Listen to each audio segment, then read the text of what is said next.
India 1971-এ যে সর্বাধিনায়ক ছিল জেনারেল ওসমানী, তাকে ধাক্কা দিয়ে সরায়া তারপরে জেনারেল জি আসতে পারবে না, মানে এস ফোর্স, কে ফোর্স, কোন ফোর্স কমান্ডারকে আসতে দেয় নাই, তারা নিজেরা সাইন করছে। কারণ সেখানে একটি তারা চাইছে যে এই একটা যুদ্ধে পাকিস্তানের সাথে যে আমরা জিতছি, এই ছবিটা বারবার দেখাবো।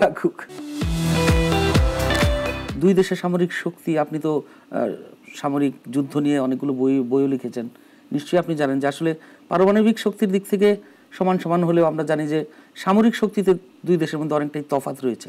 সেনাবাহিনীর দিক থেকে সংখ্যাগতভাবে ভারতের ধরেন আছে 14 লাখের মতো সৈন্য, আর পাকিস্তানের আছে ধরেন অ্যারাউন্ড 7.5 লাখের, 6.5 লাখের মতো।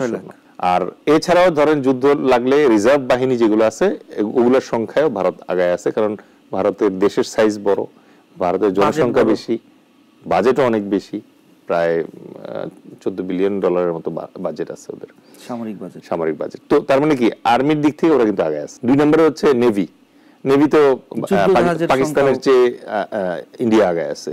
এয়ারফোর্সে যখন চাইনিজ ওই যে জে-10 যখন এসে জয়েন করলো এবং রাফালের এগেইনস্টে চায়না যখন ক্ষেপণাস্ত্র দিল পাকিস্তানকে, তখন এয়ারফোর্সে কিন্তু এখন একটা সমতা বিরাজ করতেছে ভারত পাকিস্তানের ভিতরে।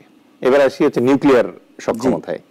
নিউক্লিয়ার সক্ষমতায় মজার ব্যাপার হচ্ছে যে ভারতের আছে দূরপাল্লার নিউক্লিয়ার, যেটাকে বলা হয় আইসিবিএম, ইন্টারকন্টিনেন্টাল ব্যালিস্টিক মিসাইল, আর পাকিস্তানের আছে স্বল্প পাল্লারটা। আচ্ছা, তো এই স্পেসিফিক ভারত পাকিস্তান যুদ্ধের কথা যদি বলেন, তাহলে এই জায়গায় আবার পাকিস্তান একটু আগায় আছে, কারণ সে স্বল্প পাল্লারটা তার কাছে বেশি আছে, স্বল্প পাল্লারটা খুব দ্রুত অ্যাটাক করা যায়। এবং আরেকটা সমস্যায় আছে ইন্ডিয়া, সেটা হচ্ছে যে ইন্ডিয়া কখনো প্রথমে নিউক্লিয়ার অ্যাটাক করতে পারবে না, এই চুক্তিতে সে চুক্তিবদ্ধ, ঠিক আছে।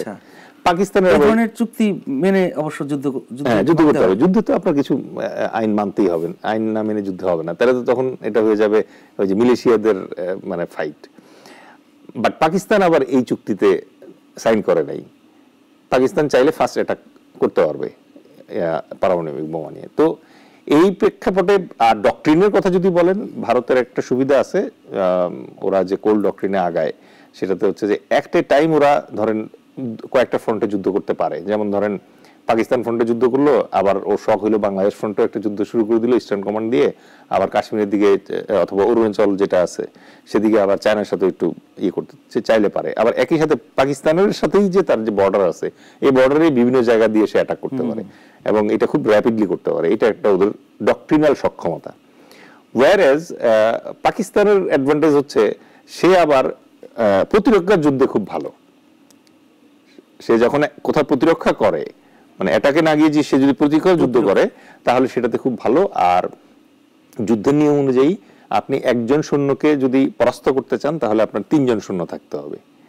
তো অঙ্কের হিসাবে দেখা যাচ্ছে যে পাকিস্তানের 3 গুণ সৈন্য কিন্তু নাই ভারতের। সুতরাং যুদ্ধ যদি লাগে ফুল স্কেল, তাইলে আসলে এই যুদ্ধের রেজাল্ট কেউ বলতে পারবে না যে আমি জয়ী হয়েছিলাম। ইনফ্যাক্ট